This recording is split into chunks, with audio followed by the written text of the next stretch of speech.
حضران ضروری ایک سماعت کر لیں اپنے عقائد و اعمال کی اصلاح کے لیے۔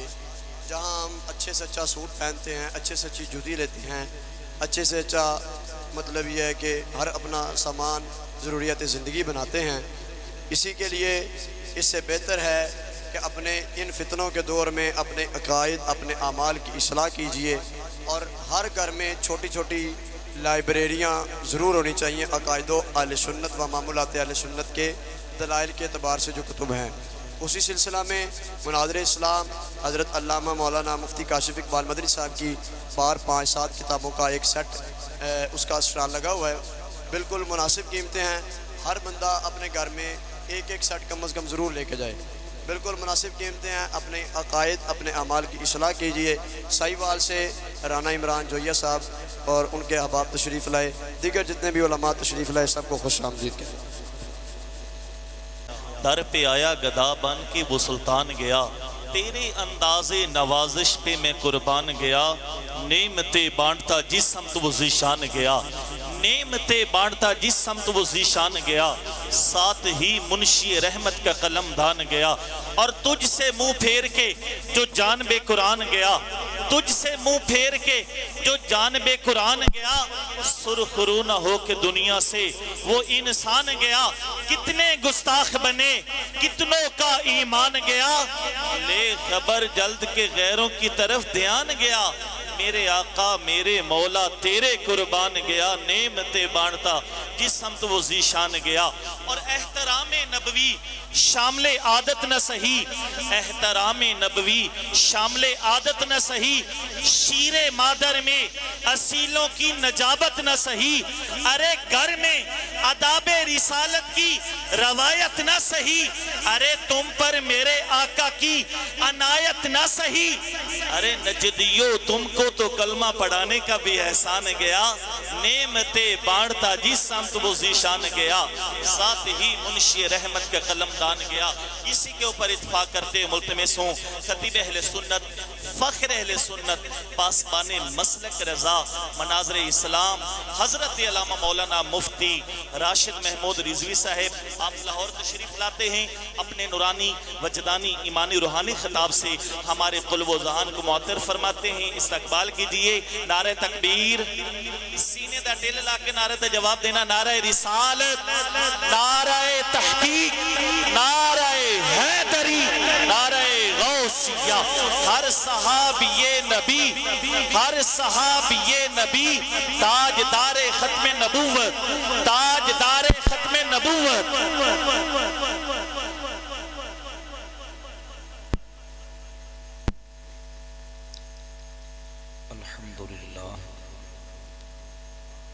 الحمدللہ رب العالمین الملک الحق المبین والصلاة والسلام علی سیدنا و مولانا محمد طه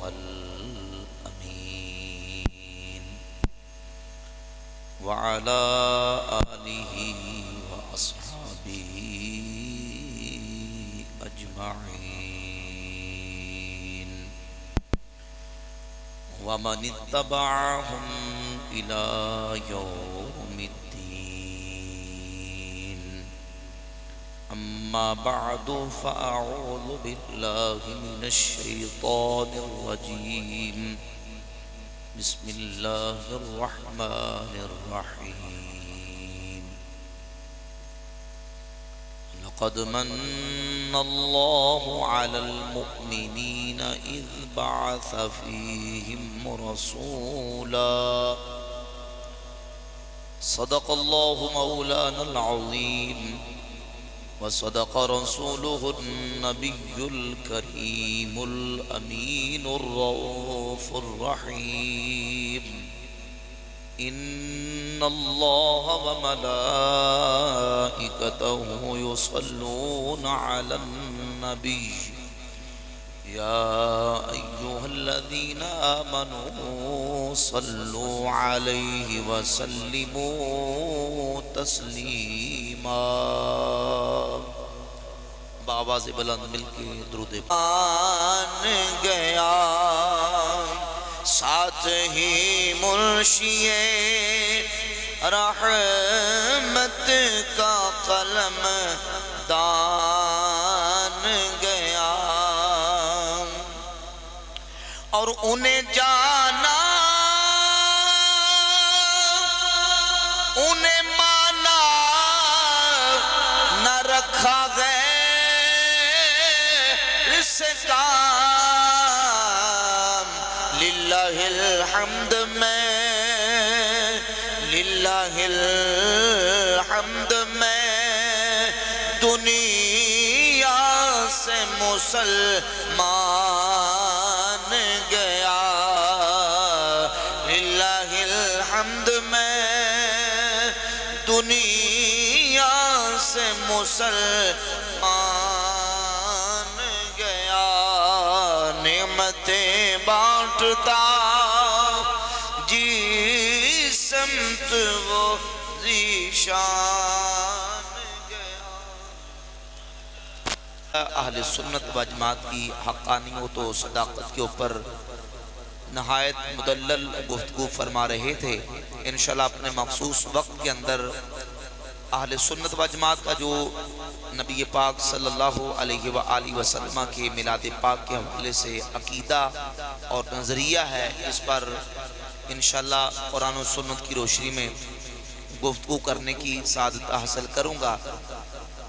بحمدہ تعالی ہم اہل سنت و جماعت اپنے کریم آقا صلی اللہ علیہ وآلہ وسلم کی آمد کی خوشی کے اندر محافل منعقد کرتے ہیں، حضور کی آمد کی خوشی میں جلوس نکالتے ہیں، چراغاں کرتے ہیں، پرچم آویزاں کرتے ہیں، جھنڈیاں لہراتے ہیں، حضور کی نعتیں پڑھتے ہیں اور نبی پاک علیہ السلام کی عظمت و شان کے نعرے مارتے ہیں۔ یقیناً نبی پاک صلی اللہ علیہ وآلہ وسلم کے میلاد پاک پر یہ جو اعمال و معمولات ہیں، اس کی اصل قرآن و سنت سے ثابت ہے، اور اہل سنت و جماعت کا میلاد کے حوالے سے جو دعویٰ ہے، اس دعوے کے مطابق ہم اللہ کے محبوب کے میلاد کے یہ چرچے جو ہم کرتے ہیں، یہ اللہ کے قرآن سے ثابت کرتے ہیں، حضور کے فرمان سے ثابت کرتے ہیں، نبی کے صحابہ اور اہل بیت کے اعمال سے ثابت کرتے ہیں۔ پہلے یہ سمجھیے کہ ہم میلاد کسے کہتے ہیں اور محفل میلاد مصطفیٰ ہے کیا۔ ہمارے اہل سنت و جماعت کے عقیدے کے مطابق میرے کریم آقا صلی اللہ علیہ وآلہ وسلم کی آمد کا ذکر، میرے نبی کی نبوت کا ذکر، میرے مصطفیٰ کی رسالت کا ذکر، میرے آقا کی نورانیت کا ذکر، میرے آقا کے فضائل و کمالات کا ذکر، میرے نبی کے آباء و اجداد کا ذکر، جدات و امہات کا ذکر، خاندان اور قبیلے کا ذکر، اس ذکر کو ہم ذکر میلاد مصطفیٰ کہتے ہیں۔ اور جس محفل کے اندر میرے نبی کی آمد کا ذکر ہو، حضور کی عظمتوں شانوں کا تذکرہ ہو، وہ محفل مسجد میں ہو یا بازار کے اندر، دکان پہ ہو یا مکان کے اندر، وہ دنیا کے کسی کونے میں محفل سجائی جائے، ہم اس محفل کو محفل میلاد مصطفیٰ کہتے ہیں۔ ذرا محبت سے بلند آواز سے کہتے ہیں سبحان اللہ۔ بھائی دیکھیں، کسی غیر ذمہ دار بندے کی غیر ذمہ دارانہ حرکت کے ہم سنی ذمہ دار نہیں۔ وہ جو ہے اگر کوئی اپنی خواہشات نفسانی کی بنیاد پہ ایسا کام کرے، ایسا عمل کرے، اپنی بس خواہشات کو پورا کرنے کے لیے، اپنی نفسانی خواہشات کو تسکین دینے کے لیے، اور میلاد کے موقع پر کرے یا کسی اور موقع پر کرے، اور وہ اہل سنت و جماعت کے عقیدے کے خلاف ہو، تو ہم اس کے عمل کے ذمہ دار ہیں۔ بھائی اس کا عمل علماء اہل سنت کے سامنے پیش کریں، مفتیان اہل سنت کے سامنے رکھیں۔ کیا ہمارے اہل سنت و جماعت کے علماء اور مفتیان کرام اس کو قبول کرتے ہیں یا کہتے ہیں کہ بھئی یہ ہمارے میرے عقیدے کے مطابق نہیں، ہم اس کو قبول نہیں کرتے. تو اگر ہمارا عقیدہ مسلک اس کام کو قبول نہ کرے اور ہم اس کو خلاف شرع اور خلاف اسلام قرار دیں، اس عمل کو ہمارے اہل سنت کے خلاف پیش کرنا یہ دیانتداری نہیں. جب ہم کہتے ہیں کہ ہم قرآن و سنت کی روشنی میں عمل کرتے ہیں تو آئیے نبی پاک صلی اللہ علیہ وآلہ وسلم کی آمد کا ذکر، میرے نبی کی بعثت کا ذکر، میرے آقا کی نورانیت کا ذکر، میرے آقا کی رسالت کا ذکر، یہ قرآن کے اندر بھی موجود ہے، میرے نبی کے فرمان کے اندر بھی موجود ہے. اللہ رب العالمین جل وعلا مجدہ الکریم قرآن مجید فرقان حمید کے اندر کسی مقام پہ آمد مصطفیٰ کا ذکر اس انداز سے فرماتا ہے، یا ایوہ النبی انا ارسلناک شاہدا ومبشرا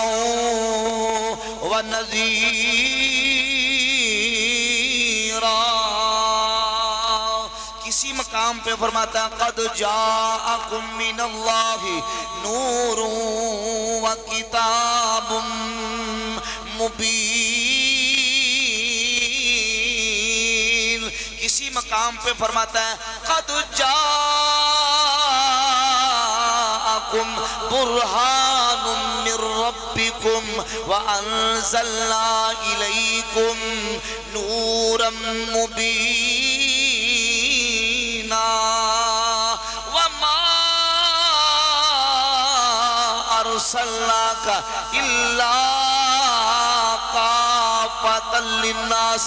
مصطفیٰ ہے. اور پھر اگر ہم سنت کو دیکھتے ہیں تو نبی پاک صلی اللہ علیہ وآلہ وسلم نے خود اپنے میلاد کا ذکر کیا. سیدتنا عائشہ صدیقہ طیبہ طاہرہ ام المومنین رضی اللہ تعالیٰ عنہ فرماتی ہیں، المعجم الکبیر طبرانی کے اندر جلد 1 صفحہ 25 پر حدیث نمبر 28 ہے.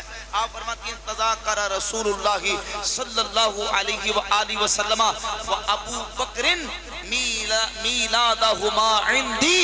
سیدہ عائشہ فرماتی ہیں میرے والد ابو بکر صدیق نے بھی اور میرے آقا امام الانبیاء نے اپنا میلاد میں عائشہ کے سامنے بیان کیا. سیدہ عائشہ فرماتی ہے کہ دونوں ہستیوں نے اپنا میلاد میرے سامنے، میلادہما عندی کے الفاظ موجود ہیں جو واضح بتاتے ہیں کہ حضور کے میلاد کا ذکر کرنا میرے کریم آقا علیہ السلام کی سنت ہے، اور ہم حضور کا میلاد پڑھ کے سناتے ہیں اور نبی پاک علیہ السلام کا میلاد اس لیے بیان کرتے ہیں. ایک تو حضور کی سنت ہے، دوسرا کائنات والوں کو بتانے کے لیے کہ ہمارے آقا اس شان کے ساتھ دنیا میں تشریف لے کے آئے. کوئی نبی پیغمبر رسول اس شان سے دنیا میں نہیں آیا جس شان سے اللہ کے محبوب آمنہ کے لال دنیا میں جلوہ فروز ہوئے. نبی پاک علیہ السلام کی ولادت باسعادت ہوئی، حضور کا میلاد ہوا تو میرے کریم آقا صلی اللہ علیہ وآلہ وسلم کی میلاد پاک پر ساری زمین نور مصطفیٰ سے منور ہو گئی اور میرے آقا کی آمد پر سارا افق و آسمان بھی نور علی نور ہو گیا. المستدرک الصحیحین میں حدیث موجود ہے اور امام طبرانی نے المعجم الکبیر طبرانی کے اندر حدیث لے کے آئے اور امام جلال الدین السیوطی رحمۃ اللہ علیہ الخصائص الکبریٰ شریف کے اندر یہ حدیث لے کے آئے. نبی پاک صلی اللہ علیہ وآلہ وسلم جب جنگ تبوک سے واپس تشریف لے کے آئے تو ایک مقام پہ اللہ کے محبوب علیہ السلام نے پڑاؤ ڈالا. حضور نبی پاک علیہ السلام جب وہاں حضور ٹھہرے 30,000 نبی پاک علیہ السلام کے صحابہ حضور کے ساتھ موجود تھے. وہ اللہ کے محبوب علیہ السلام کے ساتھ تھے. جب بیٹھے ایک بہت بڑا صحابہ کا اجتماع منعقد ہوا اور وہ اجتماع امام الانبیاء کے زیر صدارت انعقاد پذیر تھا. حضرت عباس حضور کے چچا رضی اللہ تعالی عنہ نے نبی پاک علیہ السلام کی بارگاہ میں عرض کی، انی اريد ان امتدحک، حضور میرا دل کرتا ہے کہ میں صحابہ کے اس اجتماع میں اپنے آقا کی نعت پڑھ کے سناؤں. کیا کروں؟ تو میرے کریم آقا علیہ السلام نے فرمایا قل لا یبغض اللہ فاقا، اے عباس پڑھو اللہ آپ کے منہ کو ملمہ کاری سے سلامتی عطا فرمائے۔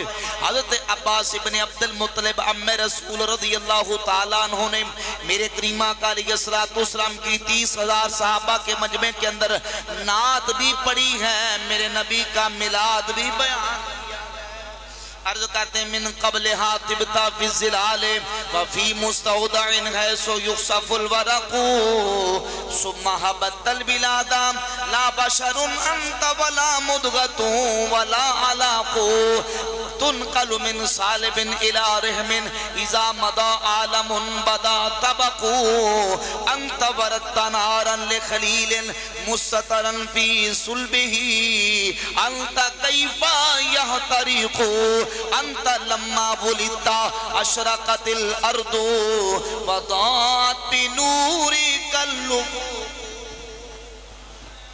یا رسول اللہ جس وقت آدم علیہ السلام جنت میں اپنے جسم پر پتے چپکا رہے تھے، حضور آپ کا نور پاک اس وقت جنت کے سایوں میں سیر کر رہا تھا۔ جناب ابراہیم علیہ السلام جب نارے نمرود میں گئے، انتا وردت نارا لخلیل مستترا فی صلبہ، حضور آپ جناب ابراہیم کی پشت کے اندر آپ کا نور پاک جلوہ گر تھا۔ کیف یحترق، جس ابراہیم خلیل اللہ کی پشت میں میرے نبی کا نور جلوہ گر ہو، ان کو نمرود کی آگ کیسے جلا سکتی ہے؟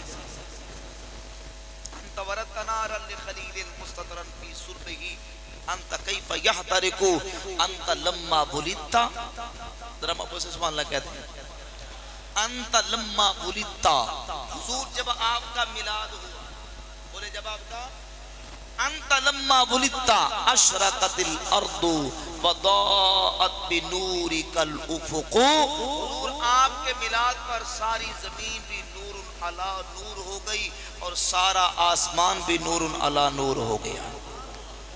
گویا کہ اس کا ترجمہ یہ ہے، نور محمد چمکے غائب اندھیرا ہو گیا۔ سب مل کے محبت سے اپنا حصہ ڈال لیں، نور محمد چمکے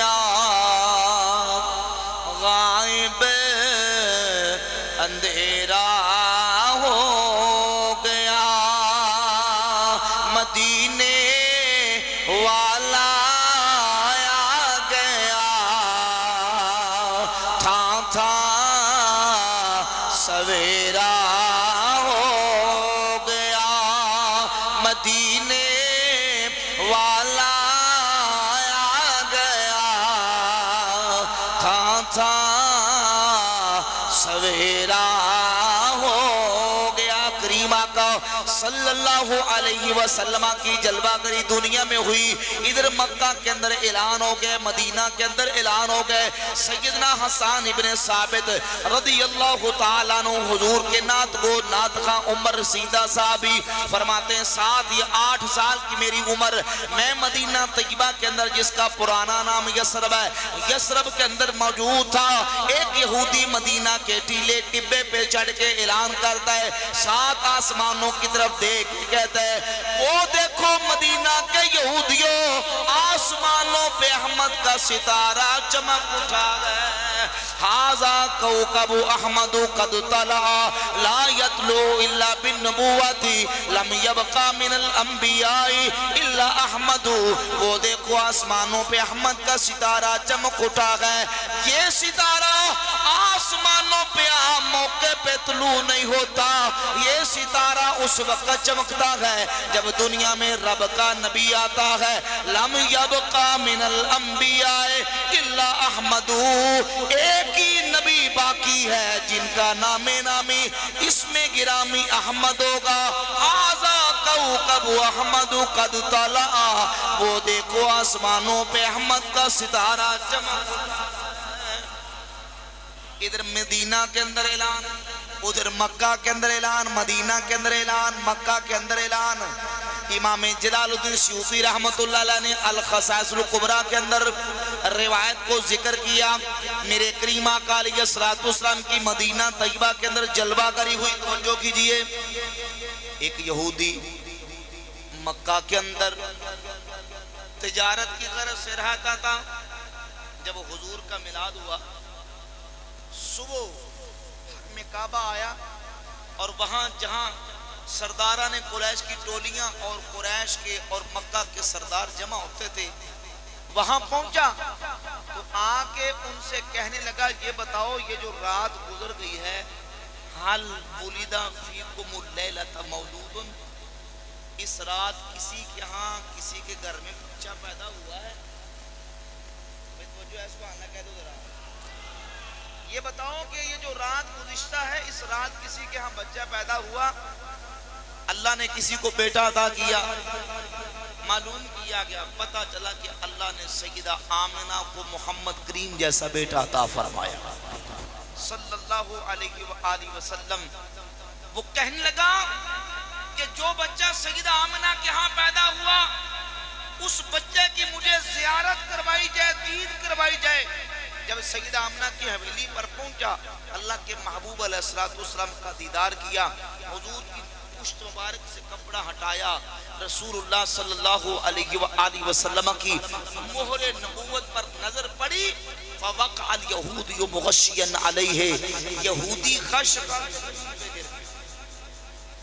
اور کہنے لگا واللہ کہ جب افاقہ ہوا تو کہنے لگا واللہ لقد ذہبت النبوۃ من بنی اسرائیل، وہ نبوت جو بنو اسرائیل کے اندر چلی آ رہی تھی، اللہ کی قسم آج وہ نبوت بنو اسرائیل سے چلی گئی. اللہ نے اب نبوت بنو اسماعیل کو عطا فرما دی. اور سرداران قریش مبارک ہو، تمہاری سطوت، تمہارا عروج آنے والا ہے. یہ جو بچہ دنیا میں آج مکہ میں پیدا ہوا ہے، یہ بچہ عام بچہ نہیں، یہ آخری امت کا آخری رسول دنیا میں تشریف لے آیا. یہ کون آ گیا؟ آخری رسول دنیا میں تشریف لے آئے. اور ادھر اخمدت تلک اللیلہ نار فارسہ، نبی پاک صلی اللہ علیہ وسلم کی ولادت کی رات ہوئی، حضور دنیا میں تشریف لے آئے. ایرانی آتش پرست جو آگ کی پوجا کرتے تھے، 1000 سال سے انہوں نے آگ جلائی ہوئی تھی، اس کی عبادت کرتے تھے. حضور کی آمد ہوئی تو وہ آگ بھی بجھ گئی. آگ، شیطان روزانہ ابلیس اپنا تخت وہ سمندر پہ لگاتا ہے اور رات کو اپنے چیلوں کو جمع کر کے ان سے حساب کتاب لیتا ہے. حضور کی آمد کی رات آئی، اصبحت عرش ابلیس عدو اللہ اکراما منقوسا اکراما لمحمد صلی اللہ علیہ وآلہ وسلم. حضور کی آمد کی رات آئی تو اللہ نے ابلیس شیطان کے تختے کو بھی الٹا کر دیا. ابلیس کا تختہ الٹا ہو گیا. کسرا کے محل کے 14 کنگرے گر گئے. ادھر آتش کدہ ایران کی آگ بجھ گئی. بحیرہ صحابہ خشک ہو گیا. خانہ کعبہ بیت اللہ شریف سیدہ آمنہ کے گھر کی طرف جھک گیا اور بیت اللہ میں جو بت تھے آمد مصطفیٰ سے تھر تھرا کے زمین پر گر گئے. یہ سارے منظر کو میرے امام نے، امام اہل سنت امام احمد رضا کا محدث بریلی رحمت اللہ علیہ نے، آپ نے نظم کیا، فرماتے ہیں بند گئی تیری ہوا ساوا میں خاک اڑنے لگی، یا رسول اللہ بند گئی تیری ہوا ساوا میں خاک اڑنے لگی اور بڑھ چلی تیری ضیا آتش پہ پانی پھر گیا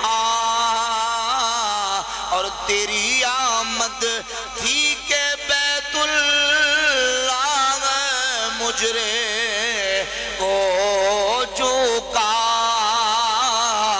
تیری ہے بت تھی کہ ہر بت تھر تھرا کر گر گیا۔ حضور کی آمد پر اللہ رب العزت جل وعلا مجدہ الکریم نے اس طرح اہتمام فرمایا، اعلانات ہوئے، حور و غلمان خوشیاں منا رہے ہیں۔ آمد مصطفیٰ پر ہر طرف آمد مصطفیٰ کا چرچا ہے، لیکن اس موقع پر توجہ کریں، اس موقع پر ایک تو ابلیس کا تختہ الٹا ہو گیا اور رن ابلیس، اور ابلیس آمد مصطفیٰ پر رویا۔ حضور کی آمد پر حافظ ابن کثیر نے البدایہ و نہایہ کا نقل کیا ہے، رن ابلیس اربع رنات، ابلیس شیطان 4 موقعوں پہ رویا۔ کتنے موقعوں پہ؟ 4 موقعوں پہ۔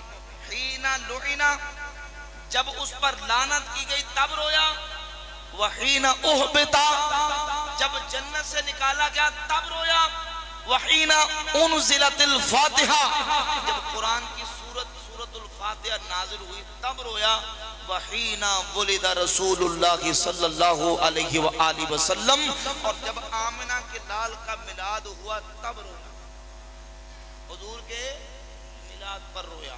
تو حضور کے میلاد پر رونا یہ مومنوں کا کام نہیں، یہ ابلیس کا کام۔ اس لیے مفتی امیہ کا نمی صاحب فرماتے ہیں، وقت جاگیں گے فرشیوں کے، ذرا محبت سے کہہ رہے ہیں سبحان اللہ، فرماتے ہیں وقت جاگیں گے فرشیوں کے، کہ عرش کے چاند آ رہے ہیں، وقت جاگے ہیں فرشیوں کے، کہ عرش کے چاند آ رہے ہیں، جھلک سے جن کی فلک ہے روشن، وہ چاند تشریف لا رہے ہیں، اور نثار تیری جگل پگل پر ہزاروں عید ربیع الاول، سوائے ابلیس کے جہاں میں سبھی تو خوشیاں منا رہے ہیں، سوائے ابلیس کے جہاں میں سبھی تو خوشیاں۔ نعرہ تکبیر، نعرہ رسالت، سرکار کی آمد، حضور کی آمد، پر نور کی آمد، مدنی کی آمد، یاسین کی آمد، آمد مصطفیٰ تاجدار ختم نبوت، نعرہ حیدری، علماء حق اہل سنت۔ اللہ رب العزت کے فضل و کرم سے حضور کی عظمتوں کا اظہار، نبی پاک علیہ السلام رحمت ہے، رب کی نعمت ہے، اس کا پرچار بھی کرنے کی توفیق اللہ نے اہل سنہ والجماعت کو عطا فرمائی۔ اپنے عقیدے پر ناز کریں اور اللہ رب العزت کا شکر ادا کریں کہ حضور کا معراج ہو تو سنی مناتا ہے۔ تنقید کرنے والے تب بھی کہتے ہیں کہ معراج کی تاریخ ہی پتہ نہیں کیڑی ہے، آپ سوشل میڈیا پہ دیکھیں بڑا بڑا کہتے ہیں تاریخ ہی معلوم نہیں۔ معراج مصطفیٰ ہو تو سنی مناتا ہے، نبی کا میلاد ہو تو سنی مناتا ہے۔ اور پھر جب دل میں رسول اللہ کی سچی محبت ہو، اللہ کے محبوب کا سچا پیار ہو، تو نبی پاک صلی اللہ علیہ وآلہ وسلم کی جس کے دل میں سچی محبت پیار ہوگا، وہ پھر صرف میلاد نہیں منائے گا، وہ نبی کے صحابہ کی عظمت کے جلسے بھی کرے گا، نبی کی اہل بیت کی عظمت کے گن بھی گائے گا۔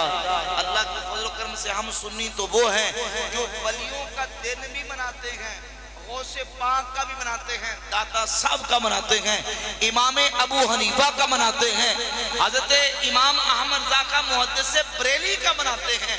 جب جب ہم ولیوں کے مناتے ہیں تو نبی کے صحابہ کے دن بھی منائیں گے، نبی کی اہل بیت کے دن بھی منائیں گے۔ ان تمام مقدس ہستیوں کے ساتھ پیار ہمارا نبی پاک علیہ السلام کی ذات اقدس کی محبت کی وجہ سے ہے۔ یہ حضور کی محبت ہے کہ جس کی وجہ سے ہم نبی کی آل کے ساتھ بھی پیار کرتے ہیں، مصطفیٰ کے صحاب کے ساتھ پیار بھی کرتے ہیں۔ اور نہ صرف ان مقدس ہستیوں کے ساتھ، یقین جانیں حضور نبی پاک علیہ السلام کی نسبت کی وجہ سے ہم تو ان روڑے پتھروں کینکریوں اس خاک کو اپنی آنکھوں کا سرما بنانا سعادت سمجھتے ہیں جس کی نسبت میرے آقا کے مبارک قدموں سے ہو گئی، کیونکہ محمد سے نسبت بڑی چیز ہے، خدا دے یہ دولت بڑی چیز ہے۔ جب حضور نبی پاک علیہ السلام کی ذات اقدس کے ساتھ جن جن چیزوں کی نسبت ہو جائے ہم ان کے ساتھ پیار بھی کرتے ہیں، ان کا ادب و تعظیم بھی کرتے ہیں۔ اور یاد رکھو یہ ادب اور تعظیم اور محبت و الفت والا عقیدہ جو ان تمام مقدس ہستیوں کے ساتھ رکھتا ہے وہ صرف اور صرف اہل سنت و جماعت کا، لیکن کیا عقیدہ ہے؟ اور یہ ادب، یہ احترام صحابہ کا، اہل بیت کا، اللہ کے ولیوں کا، یہ وہ دولت ہے تو جو آپ کی ادب وہ دولت ہے۔ اس ادب والی دولت کو اپنے دل سے جانے نہیں دینا، کیونکہ اس وقت اس پرفتن دور کے اندر بے ادبی گستاخی کا وہ طوفان بدتمیزی اور وہ سیلاب امڈ آیا ہے کہ ہمارے اپنے ممبر و محراب اور اپنے مراکز اور اپنی محافل کے اندر کہیں سٹیج پر جو نام نہاد مبلغ اور واعظ، کہیں نقیب محفل، کہیں نام نہاد نعت خواں، وہ نعت یا منقبت کی آڑ میں صحابہ کرام رضی اللہ تعالی عنہم کی ذوات پر تبرہ کرتا اور تعریض کرتا نظر آتا ہے۔ کہیں عقیدہ اہل سنت و جماعت کی دھجیاں اڑائی جا رہی ہیں اور ہمارے ہاں غیر محسوس طریقے سے، لاشعوری طریقے سے کہیں رافضیت اور کہیں نام نہاد جو خارجیت کے عقائد و جراثیم ہیں ان کو اہل سنت و جماعت کے اندر پھیلایا جا رہا ہے۔ یہ یاد رکھیں، رافضی ہو یا خارجی، یہ دونوں بے ادب اور گستاخ ہیں، اور اللہ نے ہم اہل سنت و جماعت کو ادب والا عقیدہ اہل سنت کا عطا فرمایا۔ اور ادب وہ دولت ہے کہ پنجابی شاعر نے کہا پہلی منزل عشق ادب دی، بنا ادب مراد نہ پاوے،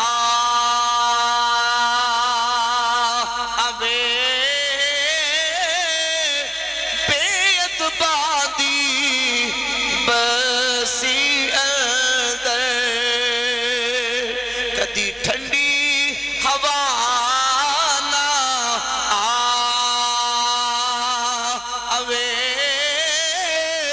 ادب تو بدی عبادت کیڑی جڑی رب دی کر پر شاوے، آزم ہو دے بخت سولے جنوں اے دولت مل جاوے۔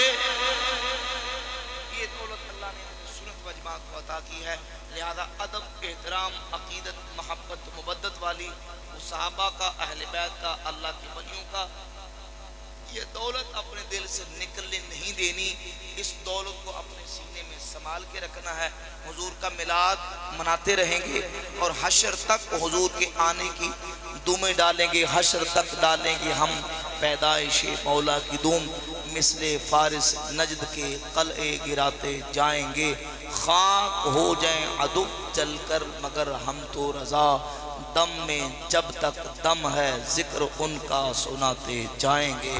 وآخر دعوانا ان الحمدللہ۔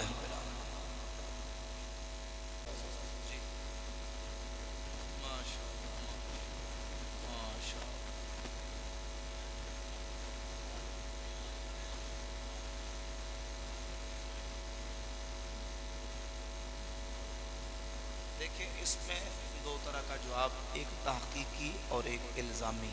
پہلے الزامی جواب، یہ کہتے ہیں صحابہ علیہ مردوان نے باقاعدہ طور پہ اس انداز سے جو حیات قضائیہ کے ساتھ میلاد کی محافل نہیں کی، تو ہم ان سے پوچھتے ہیں کہ جتنے جلسے آپ کرتے ہیں، جتنی محفلیں آپ کرتے ہیں، تقاضا ہم سے بھی کرتے ہیں کہ آپ میلاد کی محفل کریں، سیرت النبی کانفرنس کر لیں، اور یہ بھی کرتے ہیں، یہ بھی آپ سارے تمام مکاتب فکر تمام فرقے کر رہے ہیں، دیوبندی بھی کر رہے ہیں، وہابی بھی کر رہے ہیں۔ فرق یہ کہ ہم محفل میلاد مصطفیٰ کہتے ہیں، وہ کہتے ہیں سیرت النبی کانفرنس میلاد کے مہینے کے اندر۔ بھائی سوال یہ ہے کہ یہ سیرت النبی کانفرنس نبی کریم علیہ السلام کے صحابہ نے اس طرح کی، یا جتنے جلسے آپ کر رہے ہیں، آپ کی محافل ہوتی ہیں، ختم بخاری کانفرنس ہوتی ہے، ختم قرآن کانفرنس ہو رہی ہے، سیرت شاپ معیشت اس مندری کے اندر ایک قرآن طویل عرصے سے کانفرنس ہوتی ہے، تو یہ ساری کانفرنسیں، یہ سارے محافل مجالس آپ کی، یہ صحابہ اکرام نے کی ہے؟ نہیں کی۔ تو پھر کیا اسی معیار کے مطابق ان تمام کو آپ بدعت اور گناہ اور حرام سمجھتے ہیں؟ اگر نہیں تو کیوں؟ آپ کو صرف اعتراض ہے تو محفل میلاد مصطفیٰ پر، تو یہ الزامی طور پہ ان کو جواب ہے۔ اور پھر نہ صرف محافل بلکہ آپ کے جتنے اور دیگر آپ کے جو معاملات ہیں ان کو بھی دیکھ لیں۔ ابھی میں نے پچھلے جلسے میں گفتگو کی، بیان کیا کہ آپ نے مدرسے بنائے، آپ نے یہ مسجدیں بنائی، مدرسے بنائے، اس حیات قضائیہ کے ساتھ جو آج مسجدوں کی حیات قضائیہ ہے، جو آج مدرسوں کی حیات قضائیہ ہے، کیا یہ نبی پاک صلی اللہ علیہ وآلہ وسلم کے مبارک دور میں اور صحابہ اکرام علیہ رضوان کے دور میں ایسے ہی تھی؟ جب ہم کہتے ہیں مدرسہ بناتے ہو مولوی صاحب 200-400 کمرے کا، تو اس مدرسے کا ثبوت کہیں قرآن و سنت میں ہے؟ تو فوراً کہتے ہیں جی ہے، کیونکہ نبی پاک صلی اللہ علیہ وآلہ وسلم کے جو صحابہ اکرام اصحاب صفہ تھے، وہ صفہ کا جو چبوترا تھا اس میں بیٹھ کے اللہ کے رسول علیہ السلام سے دین کی تعلیم حاصل کیا کرتے تھے، تو اصحاب صفہ کے چبوترے سے ثابت ہوا کہ مدرسہ بنانا جائز ہے۔ وہ اصحاب صفہ کے چبوترے سے 400 کمرے کا مدرسہ جو آپ نے ثابت کیا ہے، وہ کس بنیاد پہ؟ اسی بنیاد پہ کہ اس کی اصل، اس 400 کمرے کے مدرسے کی اصل اصحاب صفہ کا چبوترا ہے۔ ہم کہتے ہیں میلاد مصطفیٰ کی محفل کی اصل صحابہ اکرام کے وہ جلسے ہیں جو اللہ کی بارگاہ میں صحابہ نے شکرانے کے لیے ادا کیا۔ یعنی یہ الزامی طور پر، اب سمجھے تحقیقی طور پہ کہ صحابہ کرام رضی اللہ تعالیٰ عنہم کے دور میں ساری چیزیں ایسے نہیں تھی، مسجدیں ایسے نہیں تھی، مدرسے ایسے نہیں تھے، اور ہماری محافل مجالس جس طرح آج جلسے ہوتے ہیں، دیوبندی کرتے ہیں، وہابی کرتے ہیں، یہ جلسے بھی صحابہ کے دور میں ایسے نہیں ہوتے تھے کہ ایک نے تلاوت کی، پھر نعت پڑھی، پھر بیان ہوا، پھر اس کے بعد دعا ہوئی، پھر لنگر تقسیم ہوا، سارے کر رہے ہیں، ایسے نہیں ہوتے تھے۔ تو اب یہ سارے نجائز ہو گئے؟ نہیں بھائی، آج چونکہ اس کی اصل ثابت ہے، تو اصل جب ثابت ہو تو باقی اس کے جو لازمات ہوتے ہیں ان کو ثابت ہی مانا جاتا ہے جب تک کہ شریعت اس کی مخالفت میں کوئی دلیل قائم شریعت کی نہ ہو جائے۔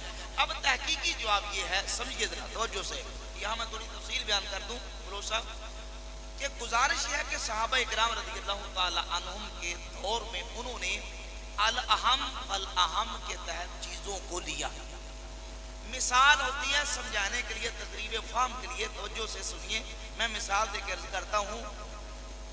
سمجھے ایک شخص، ایک دانا تھا، عقل مند حکیم شخص تھا، اس کے گھر کو آگ لگ گئی، گھر کے اندر بچے بھی تھے، گھر کے اندر مال و دولت بھی تھا، ٹائم اس کے پاس تھوڑا تھا۔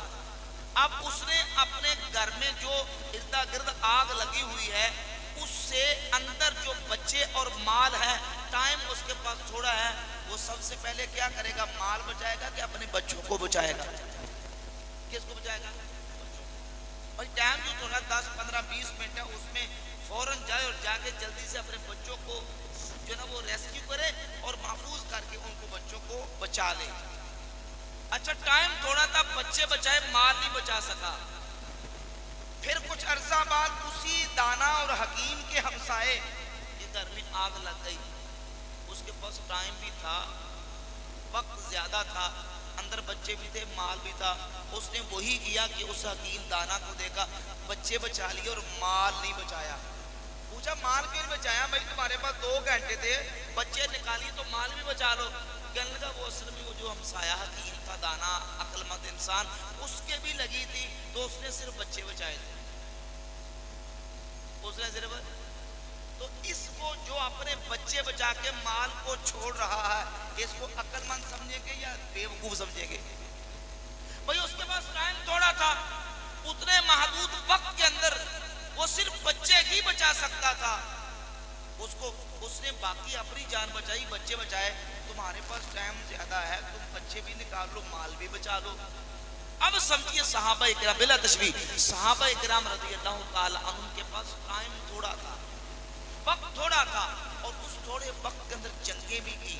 ادھر سے مرتدین کا حملہ، ادھر سے منکرین زکوٰۃ کا حملہ، ادھر سے منکرین ختم نبوت کا حملہ، اور چاروں طرف سے اسلام مخالف اور اسلام دشمن قوتیں ٹوٹ پڑی تھی کہ شجرہ اسلام کو جڑ سے اکھیڑ دیں اور اسلام کو صفحہ ہستی سے مٹا ڈالیں۔ صحابہ اکرام نے اس شجرہ اسلام کی جڑوں کی، اس تنے کی حفاظت کی کہ جڑیں مضبوط رہیں، تنا بچ جائے، تنا بچ جائے۔ اب وہ شجرہ اسلام جس کو صحابہ نے بچایا تھا، جس کی جڑیں صحابہ نے مضبوط رکھی تھی، اس کا تنا بچایا تھا، آج اس کو شاخیں اس کی پھیلی، اس کو پھول لگے، اس کے پھل جو ہے وہ پکے، اور اس کے پھولوں سے ہم نے اپنی مشام جان کو معطر کیا۔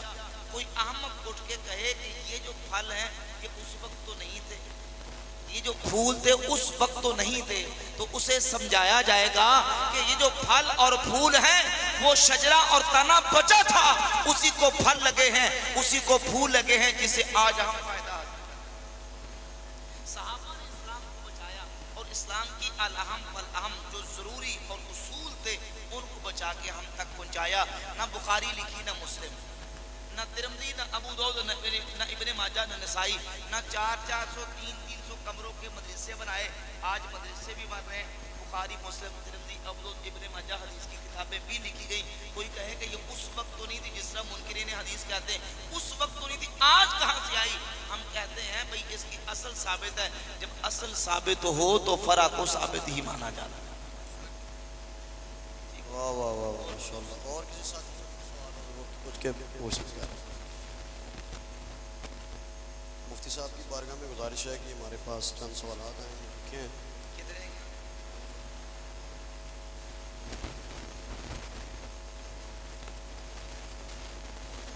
نبی پاک صلی اللہ علیہ وآلہ وسلم کی آمد کا ذکر، آمد مصطفیٰ کا ذکر اللہ تبارک و تعالیٰ نے انبیاء علیہ الصلوۃ والتسلیمات کی ارواح کے سامنے فرمایا۔ بالکل، تو قرآن پاک تو یہ بھی کہا وَإِذْ أَخَذَ اللَّهُ مِيثَاقَ النَّبِيِّينَ، یہ جو آیت ہے، یہ آیت بالکل اس کی واضح دلیل ہے۔ علماء عام طور پہ میلاد کی محفل میں یہ آیت بھی پڑھتے ہیں اور اسی سے پھر آگے میلاد کا ثبوت بھی پیش کرتے ہیں۔ جی 3-4 سوالات ہیں۔ جی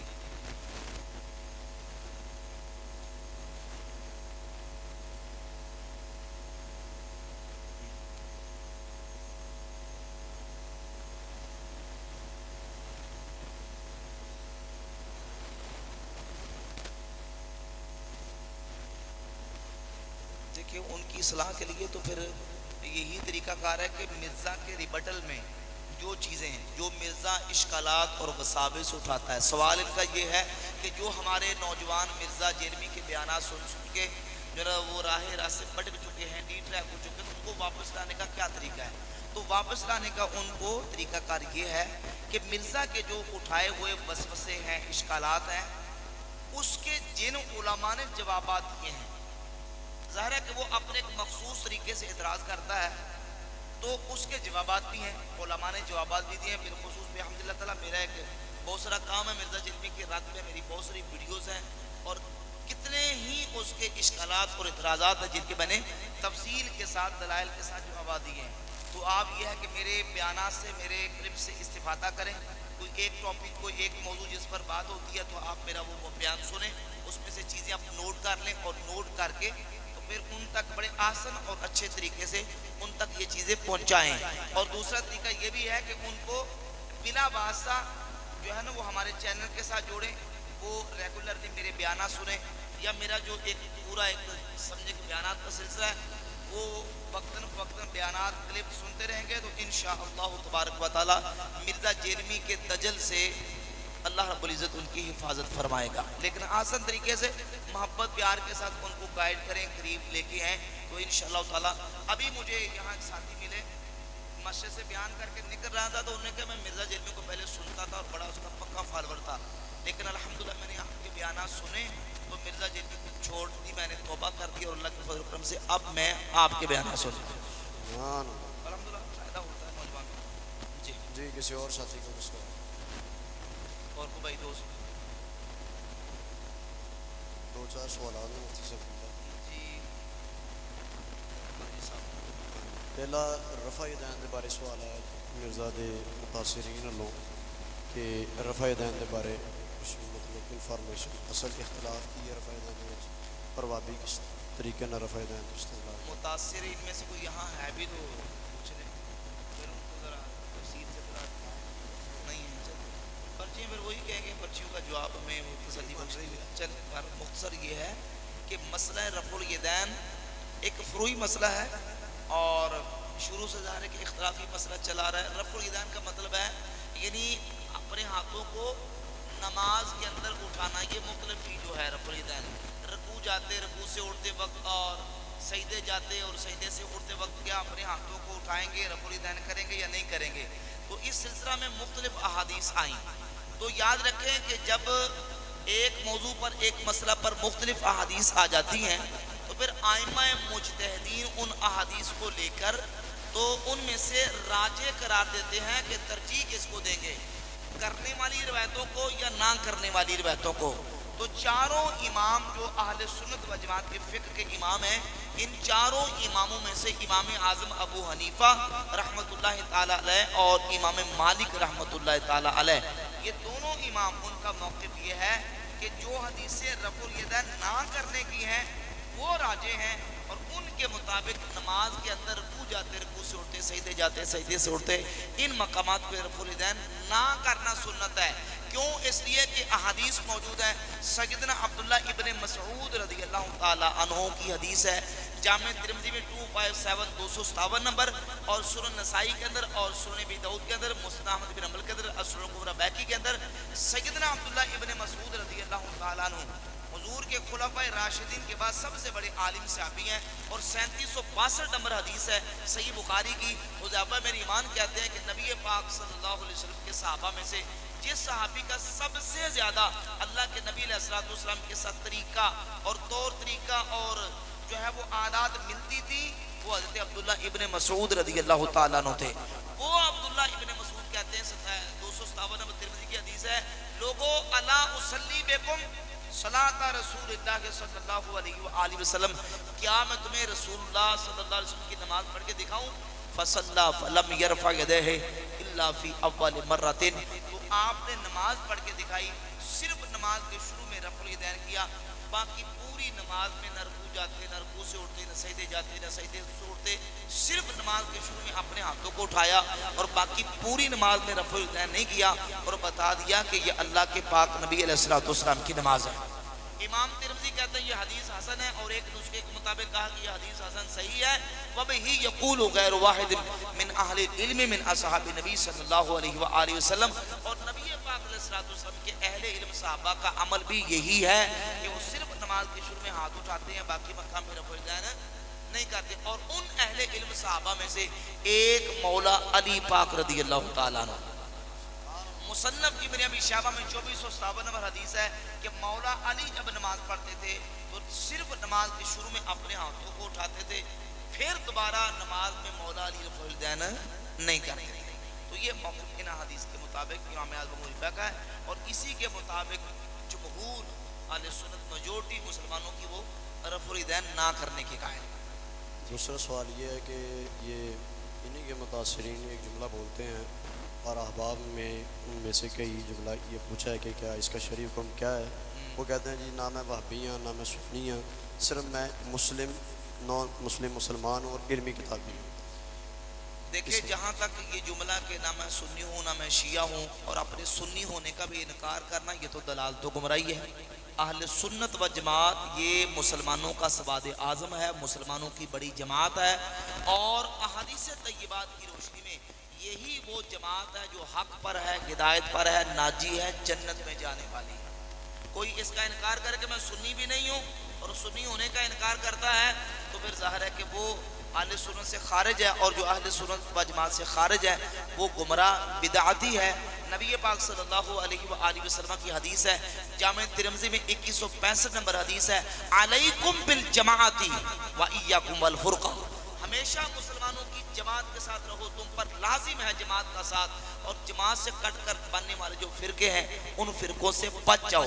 تو لہٰذا اگر بندہ یہ کہے کہ میں اہل سنت و جماعت بھی نہیں ہوں، حضور نبی پاک علیہ السلام نے تو جماعت کے ساتھ رہنے کا حکم دیا، اور فرمایا کہ 73 فرقے ہوں گے، 72 جہنم میں، ایک جنت میں جائے گا۔ سنن نبی دو جامع ترمذی میں صحیح حدیث ہے، اور حضور علیہ السلام سے صحابہ نے پوچھا حضور وہ ایک کون سا ہے؟ تو نبی پاک علیہ السلام نے فرمایا ہی الجماعت، وہ جماعت ہے۔ تو کون سی ہے؟ اور وہ یہی اہل سنت و جماعت ہے۔ لہذا کوئی کہے کہ میں جی یہ اس اہل سنت و جماعت سے نہیں ہوں تو وہ کسی پھر گمراہ فرقے سے ہے، اور یہ عام طور پہ یہ طریقہ ان لوگوں کا ہے اور یہ واردات ان لوگوں کی ہے کہ جو اصل میں ہوتے ہیں کسی فرقے کے، ہوتے یا وہ جیلمی فرقے کے ہوتے ہیں یا وہ نام نہاد علمی کتابی فرقے کے ہوتے ہیں، وہ خارجی رافضی کو نجری ہوتے ہیں کچھ نہ کچھ، لیکن چونکہ ہمارے ہاں میجورٹی اہل سنت کی ہے، اہل سنت کے سامنے اگر وہ اپنا وہ عقیدہ بیان کرے گا تو پھر عام سنی سمجھ جائیں گے اور اس کے شر سے بچیں گے، لہذا پھر وہ اپنے آپ کو بچانے کے لیے ایک انہوں نے سمجھے کہ مغالطہ دیا ہوا ہے لوگوں کو، نہیں جی میرا کسی فرقے کے ساتھ تعلق نہیں، اصل میں تعلق ہوتا ہے، اور اللہ کے فضل و کرم سے ہم سنی ہیں جو اپنا مسلک بتانے میں ہم ہچکچاہٹ کا شکار نہیں ہوتے، ہم شرماتے نہیں ہیں، ہم سینہ تان کے کہتے کہ ہم کون اہل سنت و جماعت۔ کیوں؟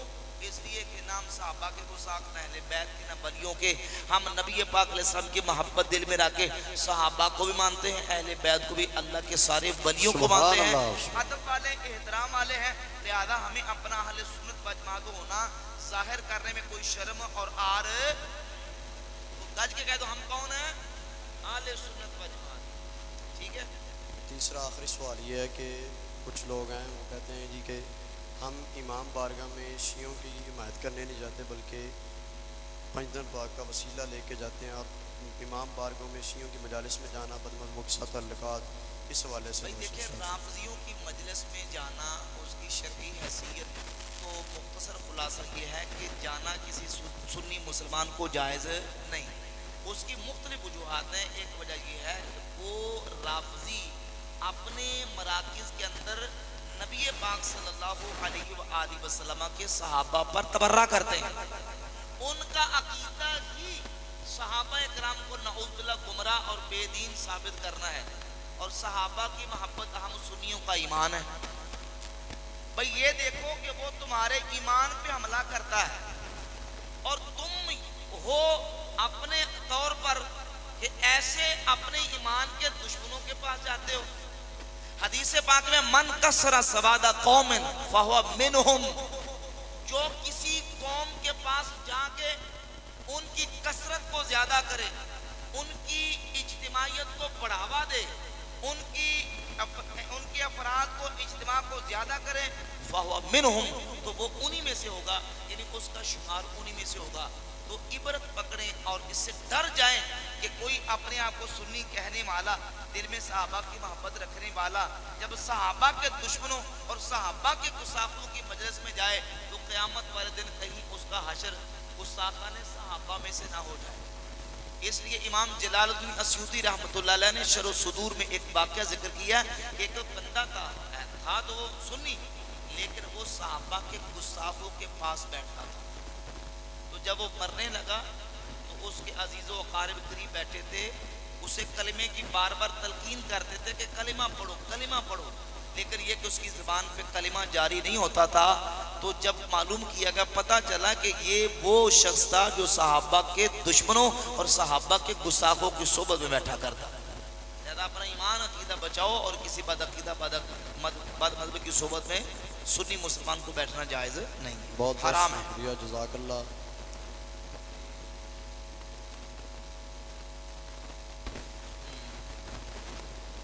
8 اور 12 تراویح یا 20 تراویح،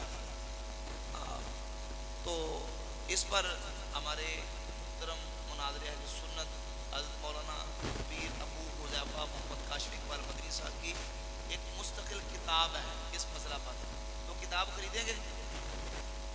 اس میں انہوں نے باقاعدہ الحمدللہ بڑے آسن انداز سے اس میں دلائل جمع کیے ہیں اہل سنت و جماعت احناف کا موقف کہ تراویح 20 رکعت سنت ہے۔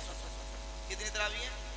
20 رکعت تراویح سنت ہے۔ اس میں باقاعدہ سارے دلائل تفصیل کے ساتھ حوالہ جات کے ساتھ لکھے ہوئے ہیں، آپ وہ کتاب حاصل کر لیں اور پڑھیں انشاءاللہ تعالیٰ وہ دلائل۔ ہاں کہہ رہے ہیں انٹرنیٹ کے اوپر بھی موجود ہے، نام کیا؟ 20 تراویح اور مولانا محمد کاشف اقبال مدنی، یہ لکھیں گے تو وہ نیٹ سے کھل جائے گی، ڈاؤن لوڈ ہو جائے گی پی ڈی ایف میں۔ ہاں تو آپ لکھیں۔ کسی اور ساتھی کا بھی کوئی سوال ہے تو کر سکتے ہیں۔ بہت بہت شکریہ تمام مہمانوں کا۔ پیچھے کو ساتھی کھڑا ہوا ہے نوجوان بلیک شرٹ والے، ہاں جی 2 سوال کر لیں گے۔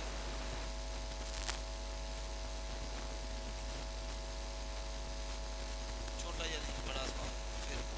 ہاں جی ٹھیک ہے جی۔ آخر دعوانا بہت بہت شکریہ، جزاک اللہ۔ ایک اہم اعلان یہ ہے کہ